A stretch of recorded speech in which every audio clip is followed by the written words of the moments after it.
All right, welcome to another episode. And of course, I've changed my name completely to Show Me the Recipe. So I've been asked a few times about doing a recipe for baklava. And I know that a lot of people call it baklava, and that's how the Greeks call it. Actually, on the Lebanese, it's baklawi, and that's how my grandmother would say it. And then, of course, just around the house with a pack of Lebanese Americans, it's baklava. We're going to make it today, so show you how to do it. Now, I feared doing this for many years. My mom, here's my dear sweet mom right here, and my dad. We put all the recipes in a book, and it's my dear mom and my dad. And so really, it's really a family favorite. And when you look on the internet for these, and I want you to look around for different ones, but this one in particular is really different. And it has a little bit of this and that that's different. We use a nut mixture instead of one type of nuts.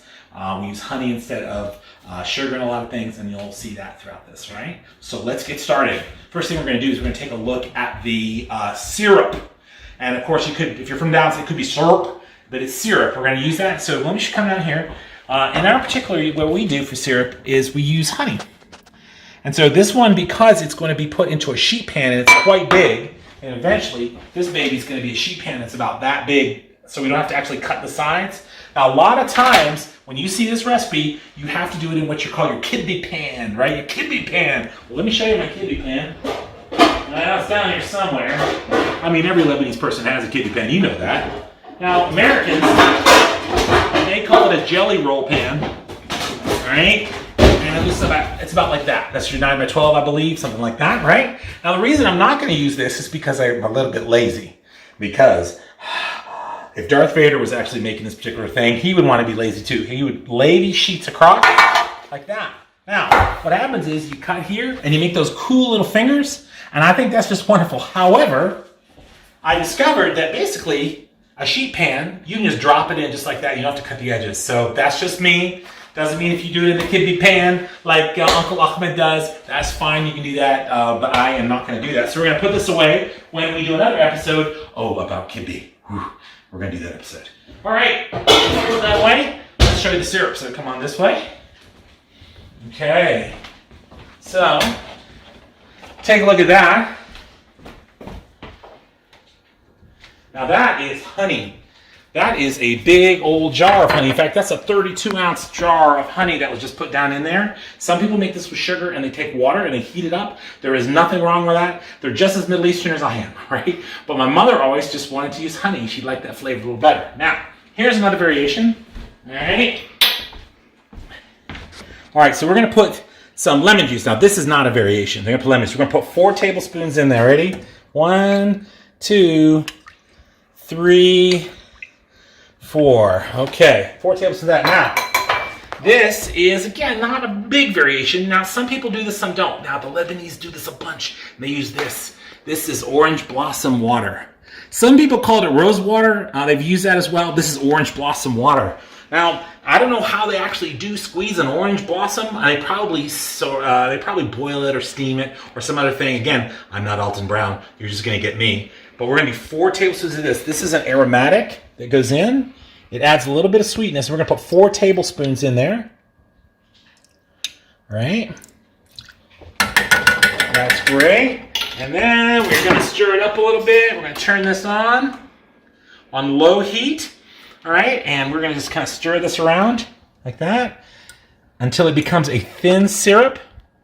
Now you may need to put when it should drip about like you would drip. You drip this sort of like you would maple syrup. It's about that consistency. And if you need to add a little bit of water to it, that's fine. I'll take care of it, right? So let's cut here, and then we'll go to the next section of how to make baklava. All right, so now we're going to do the nut portion of this. This is where we're a little different. So we showed you the honey. That's a little different in my family. This is the nut mixture we're going to make. Most of the time what they do is they make this with walnuts only. And that is okay. Let's agree not to throw any bad Lebanese shade from a large cedar tree on top of each other because we use a nut mixture. And that was just mom's kind of variation, which I like. So come on in here. Let's show you what we got going on here. And of course, we have clean hands. We have is walnuts, which is what it's mostly done with walnuts, but she also adds almonds. And of course, now I'm not sure how you say it. I mean, it just depends. I mean, some people say pecans or pecans or pecans. But basically, we had a 3-nut mixture put in there. What we're going to do is we're going to spin it around in the Cuisinart. That's French for holy moly.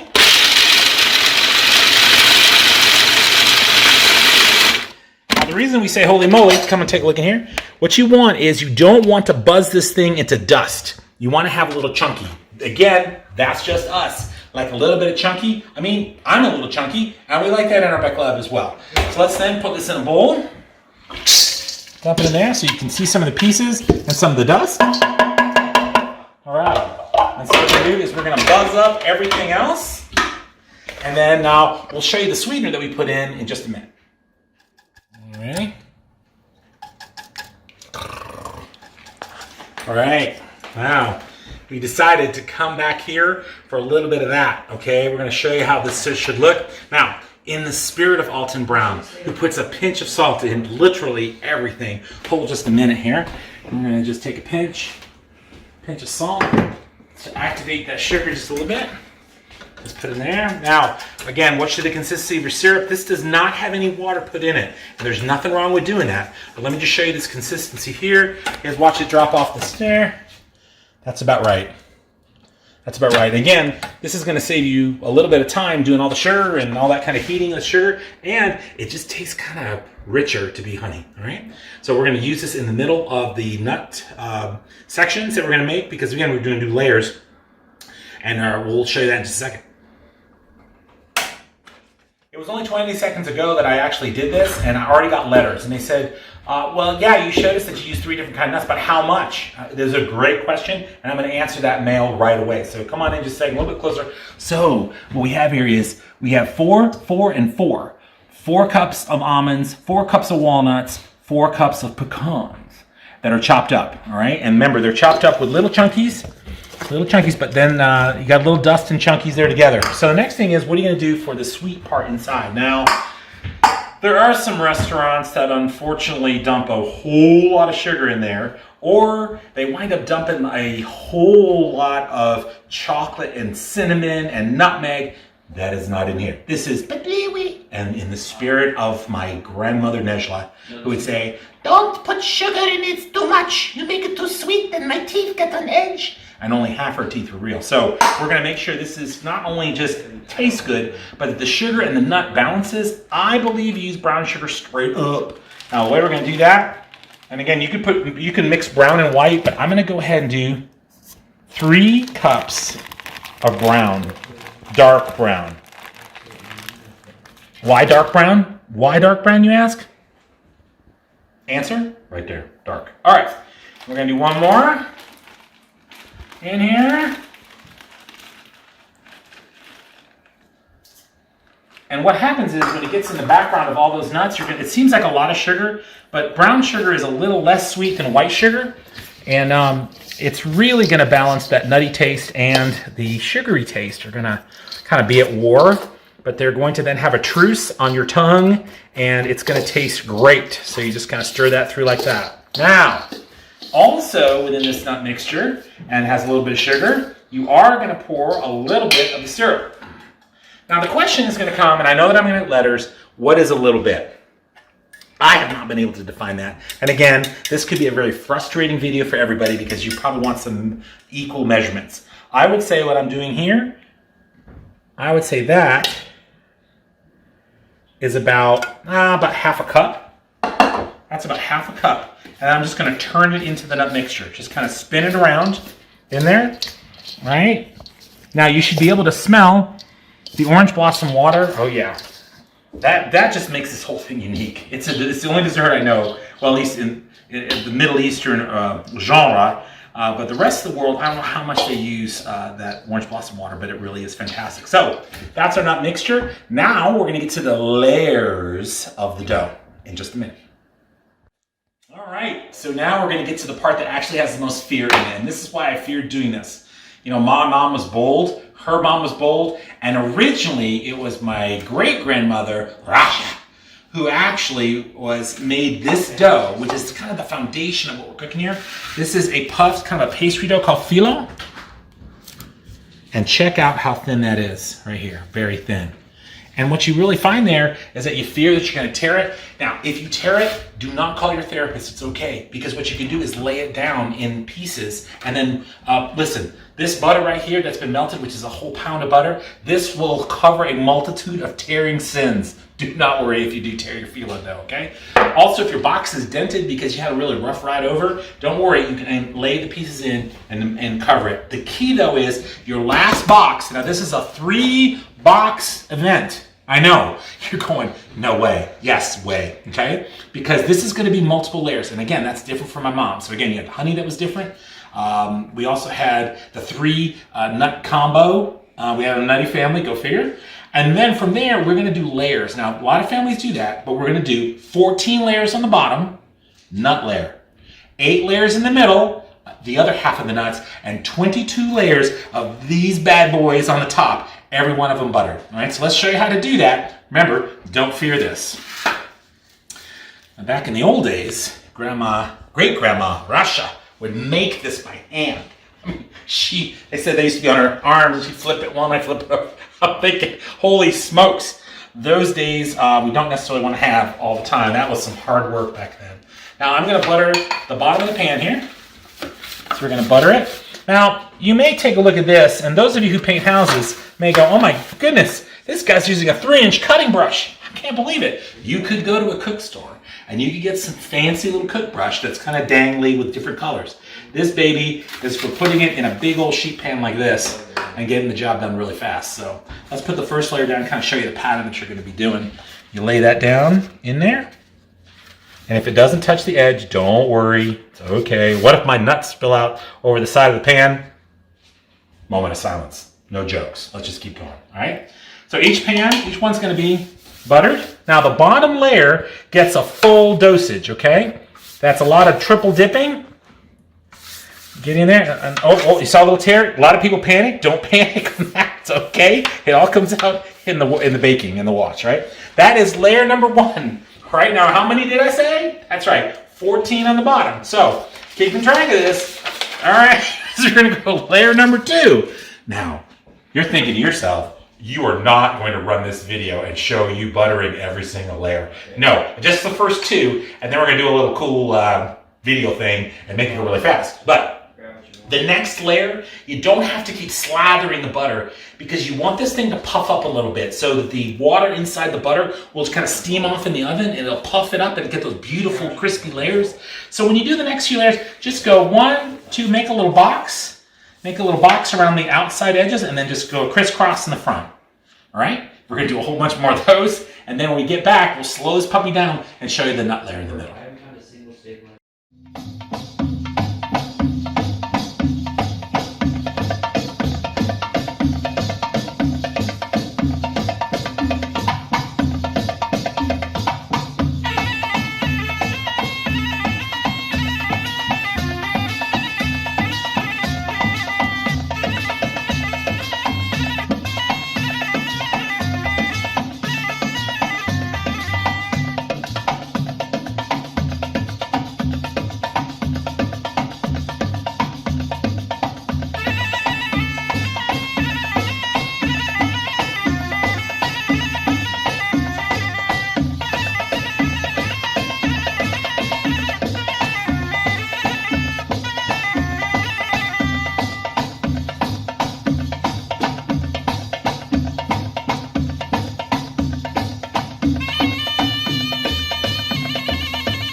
Well, I'm back. Now, of course, this looks a little different than the other video that you just saw because, well, I had to shoot it later. Some would say much later. I look a little older, but still, I'm kind of that Lebanese lion in winter. All right, so we're going to get to this last part of the process that's pretty important. What we have here, of course, are the diamonds that are cut. All right, so now the problem is when it gets into the oven and we cook it uncovered, okay, just like the Watergate secrets, okay? We're going to have to cook it that way, but in order to do that, we have to put a little bit of water on our hands, on your hands, put some water on your hands and pat down the top. Now, what's going to happen is, just like Velcro on those shoes that you never want to wear, you're going to be like lifting off the top. So wet your hand, right? Wet your hand and pat really gently on the top, all right? Now, the reason that you do a little bit of water on the top of the cut pieces is because in the oven, they'll curl. Now, on my beautiful wife Tony's hair, it's wonderful to have curly hair, but you do not want curly baklava. I am going to call it baklava. Now, other people are going to call it baklava, and I'm not going to do that because that's what my mom called it, so I'm going to call it that. So we just pat the top, put it in the oven. Now, if something happens where a little diamond comes undone, don't worry about it. Do not panic. Do not run to your therapist. Just put it back where it belongs. Pat gently with water on the top. There we go. A little lighter than you pet your cat, because they do curl up on you and they do Velcro on your hands. All right, that is done. So from there, we're going to put it into the oven at 350 degrees. It takes about an hour, but you want to look at it until it's golden brown. Golden brown. Looks like that. Okay, this is the big moment. We're going to take it out of the oven. It's like one of those shows, but we're actually going to do it this time. This is really out of the oven, and it wasn't prepared earlier. Here it comes.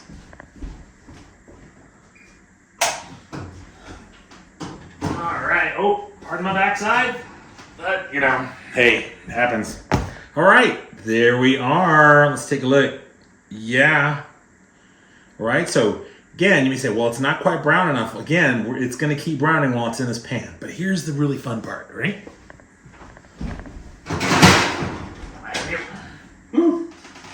It's time to do the syrup. All right, now, might have to turn off the sound. I don't have a zoom here because I have a camera crew and they're not here today. Listen to it. I don't know if you can hear it. But we're going down in between first, the layers. All right.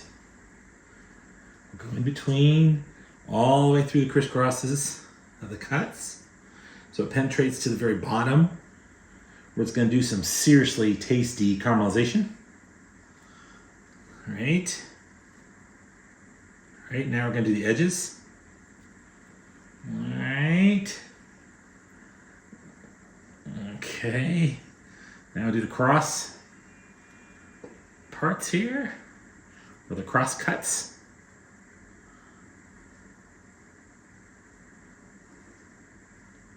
Does not have to be soaking in it. So it doesn't have to come, like to flood stage, right? It's okay. Now we're just gonna do the top a little bit, but again, it doesn't have to be like sitting in it because it'll stay crispy that way. Now the reason that you buttered all those layers, if you remember, was because it puffs. It lifts up. If you just lay down phyllo dough without buttering each layer, it doesn't puff. And if it doesn't puff, it's not good enough. So here we go. Hold on a second. All right, it's gonna, I was about to grab that without hand. Oh, my goodness, almost lost my hands. All right, look at there. Woo-hoo. Right now, right. So you may look at this and say, wait a minute, your diamonds aren't correct. They're not exactly diamond shaped. Hey, improve it yourself. Like take the recipe and then do it. Do it more precise. Do it more beautiful. But it is going to taste really, really good. So we'll check that out and show you what the final result looks like after this. Okay, the moment I've been waiting, the moment you've been waiting for. All right, here we go. There you go. How do you like it? I'm talking, hey, how about a face full of baklava? Yeah, not bad, hey? lifted the layers. I even like the little curly on top. That's fine. Now, you're like, wait a minute. Again, it's not even, or there's little nuts falling out and all that kind of stuff. Hey, that is called a dessert. Enjoy. Okay? All right, so let's take a listen to how this is and how it tastes. Here we go. All right, yeah. Now, it's going to get a little messy. You may say, get me a fork. No. Hang on. Now, when it cools, oh my. When it cools, it'll firm up a little. But I want to go ahead and shoot this right now. Zowie, I don't know what to say other than perhaps just a hello. I mean, I'm just going to use that noise. It means it's really good. So, don't fear the layers. Do this at home. And I hope you enjoyed cooking the Lebanese way. Oh yeah, and I remember, if you cook this and you give it to somebody and they say, well, how did you do this? Just, you could sit there and explain it, or you could just send to my YouTube channel called Show Me the Recipe. I appreciate that. I'll see you again.